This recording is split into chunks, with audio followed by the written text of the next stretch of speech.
প্রশ্ন করেছেন, বর্তমানে ইরান ও ইসরায়েল এবং আমেরিকা যুদ্ধ চলছে, ইরান সৌদি আরবে হামলা করছে, অথচ একজন নেতা আহ্বান করছেন হজ উমরা বন্ধ করে ওই টাকা ইরানে অস্ত্র কেনার জন্য প্রেরণ করার কথা বলছেন, এটা কি ঠিক?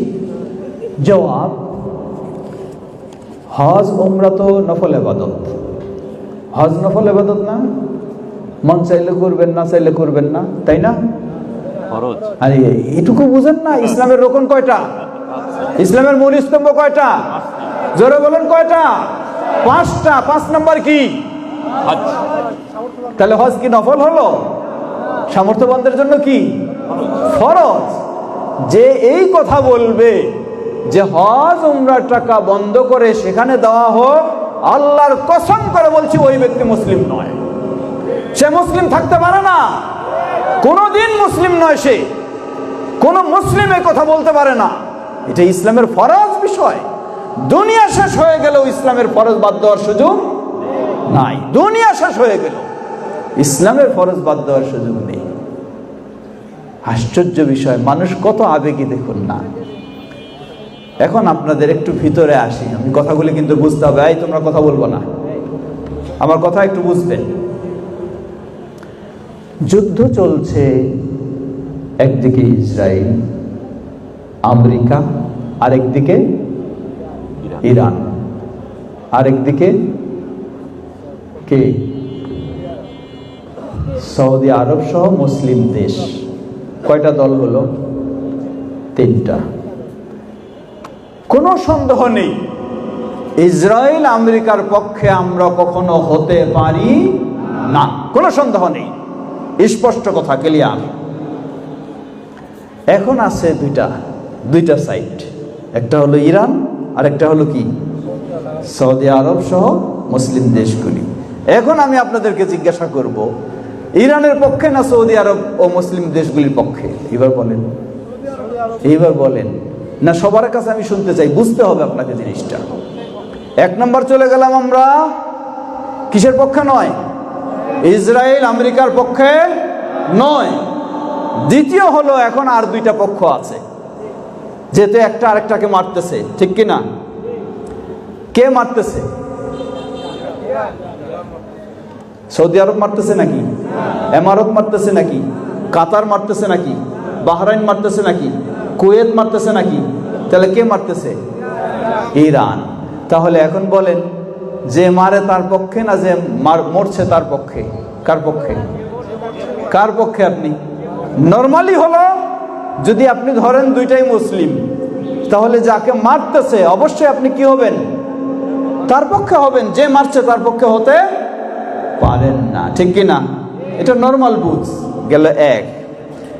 2 নম্বরের কথায় যাই। ইরানেও কাবা আছে, মক্কাতেও কাবা আছে। কোন কাবার পক্ষে আপনি এবার বলেন? হ্যাঁ, ভালো করে বুঝবেন, এমনি বানায় বলছি না, বাস্তব সত্য কথা বলছি। ইরানেও কাবা আছে, মক্কাও কাবা আছে। কোন কাবার পক্ষে আপনি এবার বলেন? এবার আপনার ইমানের পরীক্ষা হবে, কোন কাবার পক্ষে আপনি। যদি কেউ ইরানের কাবার পক্ষে যায় তাহলে তাকে কি বলবেন? জোরে বলেন, লজ্জা করছেন কেন? যদি কেউ ইরানের কাবার পক্ষ নেয়, মক্কার কাবা বাদ দিয়ে, তাহলে তার পক্ষে কি আপনি নেবেন না নেবেন না? নেবেন? নেওয়ার সুযোগ আছে? নাই। আর একটু গভীরে যাই। মক্কার মানুষেরা, মক্কা মদিনার মানুষেরা এই কোরআনকে মানে, এটাই হলো পরিপূর্ণ কোরআন বলে বিশ্বাস করে। ইরানের মানুষেরা এই কোরআনকে পরিপূর্ণ কোরআন বলে বিশ্বাস করে না। বলবেন এটা কেমন কথা? জবাব, তাদের যুক্তিগুলি একটু শোনাই। এই কোরআন খুলে দেখেন, কোরআনে পাবেন সূরা মুহাম্মদ, আছে না? এখন ইরানের মানুষদের দাবি হলো, এই কোরআনে সূরা মুহাম্মদ থাকতে পারে, তাহলে সূরা আলীটা গেল কোথায়? তাদের যুক্তি, এই কোরআনে সূরা মারিয়াম আছে, আছে না? তাদের যুক্তি হলো এই কোরআনে সূরা মারিয়াম থাকতে পারে, তাহলে সূরা ফাতেমাটা গেল কোথায়? তৃতীয়, এই কোরআনে সূরা ইউসুফ আছে না? ইমরান আছে না? আলে ইমরান আছে, নূহ আছে না? তাহলে সূরা হাসান হুসাইন গেল কোথায়? সুতরাং ইরানের মানুষেরা বিশ্বাস করে এই কোরআন পরিপূর্ণ নয়। তাদের 12তম ইমাম যিনি অদৃশ্যে আছে, এখনো ওপেন হয়নি, তিনি যখন ওপেন হবেন, প্রকাশ্যে আসবেন, এই বাকি সূরাগুলি নিয়ে আসবে, তখন কোরআন পরিপূর্ণ হবে। যার জন্য কাঁদছেন তার হাকিকত হলো এই কথা, যার জন্য কাঁদছেন তার বিশ্বাস হলো এই কোরআনের ক্ষেত্রে। আসেন, মুহাম্মদ সাল্লাল্লাহু আলাইহি সাল্লাম আপনার কাছে বেশি প্রিয় না আলী রাদিয়াল্লাহু আনহু আপনার কাছে বেশি প্রিয়? যদি কেউ মুহাম্মদ সাল্লাল্লাহু আলাইহি সাল্লামকে বাদ দিয়ে আলী রাদিয়াল্লাহু আনহুকে বেশি প্রিয় বলে, তাহলে তাকে কি বলবেন? বোর জোরে বলেন, লজ্জা করছেন কেন এত? আমার কাছে ভিডিও স্পষ্ট, এই সুন্দর আলখাল্লা পরা, সুন্দর বিশাল পাগড়ি পরা, আরবি ভাষায় বক্তব্য। আমাদের এই যুদ্ধ চলতেই থাকবে যতক্ষণ না মক্কা মদিনার আজানে আশহাদু আন্না মুহাম্মাদুর রাসূলুল্লাহর পরিবর্তে আশহাদু আন্না আলী ওয়ালিউল্লাহ শোনা না যাবে। বুঝেছেন? বুঝলেন এবার? তাহলে তো মুসলিম বলবেন, যে এই কথা বলবে তাকে কি বলবেন? তাহলে ইসরায়েল যাদের উপর বোমা মারে, তারা ইসরায়েলের উপর মারছে, তারপরে কোথায় মারতেছে? সৌদি আরবে। কেন?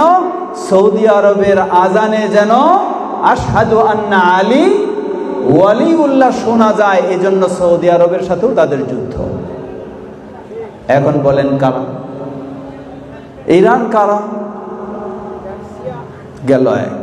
আরেকটু গভীরে আসেন, মুহাম্মদ সাল্লাল্লাহু আলাইহি ওয়াসাল্লামের পরেই সবচেয়ে কে মর্যাদাশীল ব্যক্তি? কে জানেন না? কেমন মুসলিম আপনি, এটুকু জানেন না? জোরে বলেন, কে? অন্য কেউ আছে নাকি আপনাদের কাছে?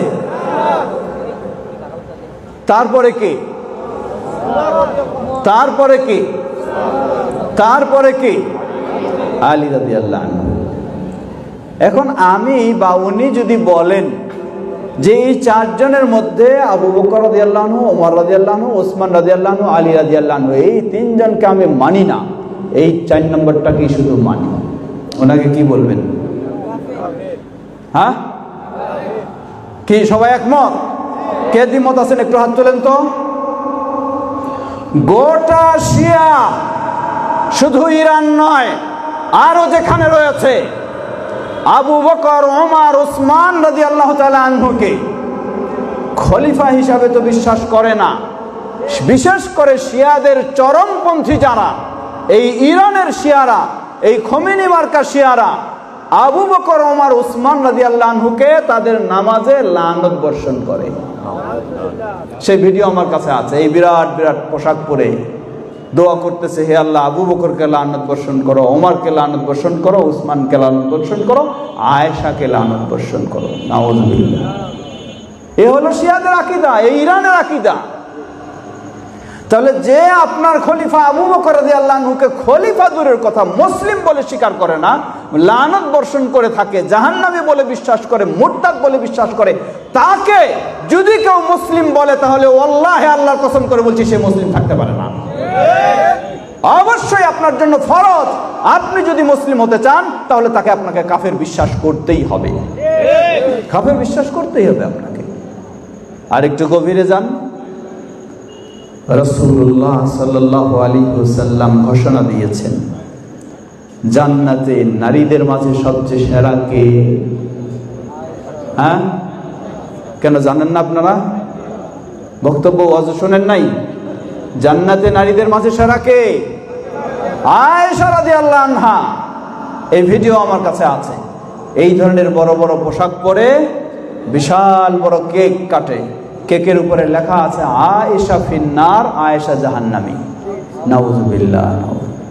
তাহলে যে বলবে আয়েশা জাহান্নামী তাকে কি বলবেন আপনি? জোরে বলেন, কি বলবেন? তারে যদি কেউ কাফের না বলে তাকে কি বলবেন? সেও কাফের। যে কাফের বলবে না, আয়েশা রাদিয়াল্লাহু আনহাকে জাহান্নামী বলে যারা বিশ্বাস করে, তাকে যদি কেউ কাফের না বলে আপনি নিশ্চিত জেনে নিন সেও হলো কাফের। এটি হলো গোটা ইরানের ছোট্ট শিশু বাচ্চাদের এই ভিডিওগুলি রয়েছে। বাচ্চাদেরকে শিক্ষা দিচ্ছে কি, মাইক ধরছে তার কাছে, বলো কি, বলে আবু বকর কাফের, ওমর কাফের, আয়েশা কাফের, আয়েশা জাহান্নামী, এই বলে শিক্ষা দিচ্ছে। ছোট বাচ্চাগুলিকে ওই শিক্ষা দিচ্ছে। তাহলে এই হলো আসল অবস্থা। আরেকটু গভীরে যান, পৃথিবীর সবচেয়ে মর্যাদাপূর্ণ জায়গা কোনটা? সবচেয়ে মর্যাদাপূর্ণ জায়গা কোনটা? এই হরিপুর, তাই না? হ্যাঁ, তো বলেন না কেন, লজ্জা লাগছে? সবচেয়ে কোনটা? মক্কা। মক্কা বলতে বিশেষ করে কাবা হারাম, পৃথিবীর সবচেয়ে মর্যাদাপূর্ণ। এই মসজিদে একবার দুইবার নয়, 1,00,000 বার সালাত আদায় করেছেন। আর বাইতুল্লাহ গিয়ে কয়বার? একবার সালাত আদায় করবেন, তাহলে সমান নয়, তার চেয়ে আরো বেশি মর্যাদা হবে। বলুন সুবহানাল্লাহ, সুবহানাল্লাহ। এই ইরানের শিয়ারা বা আরো যারা আছে, এই মক্কাতে গেলেও সেই জায়গায় তারা সেজদা দিতে রাজি নয়। এগুলি নাকি অপবিত্র হয়ে গেছে। তারা কারবালার একটা মাটি নিয়ে যায়, পাথর নিয়ে যায়, ওইটা রেখে এটার উপরে সেজদা দেয়। কে মুসলিম এখন বলেন? হয় আপনি মুসলিম, না সেই মুসলিম। কে হবে? যে মক্কার এই পবিত্রতা এটা কেউ স্বীকার করে না, মক্কার এই মর্যাদা কেউ স্বীকার করে না, সেখানেও এই মাটি নাকি তার কাছে অপবিত্র, সেজদা দিতে রাজি নয়। ওই কারবালার মাটি নিয়ে যায়, পাথর নিয়ে যায়, সেটার উপর সেজদা দেয়। আরো বহু বিষয় রয়েছে। এখন তো আলহামদুলিল্লাহ অনলাইনে অনেক কিছু দেখা যায়। তাহলে এখন বলেন, অনেকগুলি শুনলেন, এখন ইরান, সৌদি আরব প্রতিদিন ইরানের উপর হামলা করতেছে, তাই না? হ্যাঁ, কে হামলা করতেছে? রমজানে ঈদের দিন, গত শুক্রবার সৌদি আরবে ঈদের দিন, ঈদের দিনেও 54টা ক্ষেপণাস্ত্র সৌদি আরবে নিক্ষেপ করেছে ইরান। ঈদের দিনেও 54টা ক্ষেপণাস্ত্র নিক্ষেপ করেছে। এই জন্য সহজ ভাষায় জেনে নেন, ইসরায়েল হলো বড় ভাই, আর চরমপন্থী শিয়া ইরান হলো কি? ছোট ভাই। ক্লিয়ার জেনে নেবেন, ইসরায়েল হলো বড় ভাই, ইরান হলো, শিয়া হলো ছোট ভাই। ভিন্ন কোনো পার্থক্য নেই। বলবেন কেমনে? দলিল কি? ইতিহাস খুলে দেখুন। শিয়াদের উৎপত্তি কোন থেকে? কোন মুসলিম থেকে শিয়ার উৎপত্তি নয়, আব্দুল্লাহ বিন সাবা নামক ইহুদি থেকে শিয়াদের উৎপত্তি। তো ইহুদি থেকেই যার শিয়াদের যদি উৎপত্তি হয়, তাহলে বড় ইহুদি ইসরায়েলে, আর ছোট ইহুদি কোথায়? যার কারণে ইসরায়েলেরও একটা, আমেরিকা ইসরায়েল যতই বলুন না কেন, তারাও চাচ্ছে কেমনে খালি সৌদি আরব বা মক্কা মদিনার দেশ বা মুসলিম দেশ সবগুলিকে ধ্বংস করা যায়। তাই ইরানকে দিয়েও বা যেভাবে হোক সৌদি আরবও বোমা বিস্ফোরণ করছে। কিন্তু আলহামদুলিল্লাহ, আল্লাহর বিশেষ তৌফিকে সৌদি আরব বা মুসলিম রাষ্ট্ররা তারা অত্যন্ত শক্ত বড় ধৈর্যের পরিচয় দিচ্ছে। বলুন আলহামদুলিল্লাহ। তারা যদি একটু প্রতিবাদ জানায়, একটা শুধু নিক্ষেপ করে, তাহলে দেখবেন যে সব কি, ইসরায়েলও তখন মারা শুরু করবে। সৌদি আরব বলেন, আর যেখানে ইয়ামান আর কাতার বলেন আর কুয়েত বলেন, ইসরায়েলও মারা শুরু করবে। এই সুযোগটার জন্য অপেক্ষা করছে। প্রিয় ভাইরা আমার, কথাগুলি আবেগী নয়, বাস্তব আপনাকে বুঝতে হবে, বাস্তব আপনাকে জানতে হবে। আমার অনেকগুলি ভিডিও গেছে, দেখবেন, একটু শুনবেন, এই বিষয়ে স্পষ্ট বক্তব্য গেছে প্রমাণ সহকারে। আজকে জানাজা পড়ছেন আপনি আবেগী হয়ে, গায়েবানা জানাজা। কার জানাজা পড়তেছেন? হ্যাঁ, কার জানাজা? তাহলে কাফেরের জানাজা যদি কোনো মুসলিম পড়ে, তাহলে সেই মুসলিমের হুকুম কি? হ্যাঁ, সেই মুসলিমের কি? এত আবেগ কোথায় আপনার? আর ফতোয়া দিচ্ছেন কি মক্কা মদিনায় হজ উমরা বাদ দিয়ে সেই টাকাগুলি দাও কোথায়? ইরানে দাও, যাতে ইরান বেশি আরো মক্কা মদিনায় মারতে পারে, তাই না? বেশি আরো মক্কা মদিনায় মারতে পারে। লা হাওলা ওয়ালা কুওয়াতা ইল্লা বিল্লাহ। আমাদের দেশে এক শ্রেণীর মানুষ যারা ইসলামী আন্দোলন নাম বলে থাকে, মনে রাখবেন এদের কেবলা হলো ইরান। এদের কেবলা নয় মক্কা মদিনায়, এদের কেবলা হলো ইরান। এরা ইরানের অনুসরণ করে, ইরান তাদের কাছে মডেল। আল্লাহর কাছে তওবা করুন যদি এই ধরনের কারো চিন্তা থেকে থাকে। আপনাকে মেনে নিতে হবে, ফিরে আসতে হবে কোরআন সুন্নাহর দিকে। আল্লাহ আমাদেরকে বুঝার তৌফিক দান করুন। আহলুল হাদিসেরা সব সময় এই ক্ষেত্রে সচেতন। তাই আহলুল হাদিসেরা জানে শিয়া কারা। কারণ ভারতবর্ষের পাকিস্তানের সবচেয়ে প্রসিদ্ধ আহলুল হাদিস আলেম ছিলেন আল্লামা ইহসান ইলাহি জহির রাহিমাহুল্লাহ। শিয়াদের বিষয়ে কোরআন এবং শিয়া, সুন্নাহ এবং শিয়া অসংখ্য গবেষণা বই পুস্তক লিখেছেন, যার কারণে তাকে বোমা বিস্ফোরণ করে তাকে উড়াই দিয়েছে শিয়ারা। প্রিয় ভাইয়েরা আমার, সুতরাং এটি আবেগী বিষয় না। আমরা চাই না ইরানের উপরে কেউ মারুক, এটাও আমরা চাই না। কি বলেন, ঠিক কিনা? এটাও আমরা চাই না। কিন্তু ইরান মারবে মক্কা মদিনার উপরে, এটা কখনো মেনে নিতে পারি না। কোনো মুসলিম মানতে পারে না এটা। ইরান মারবে মুসলিম দেশগুলিতে, এটি কোনো মুসলিম মানতে পারে না।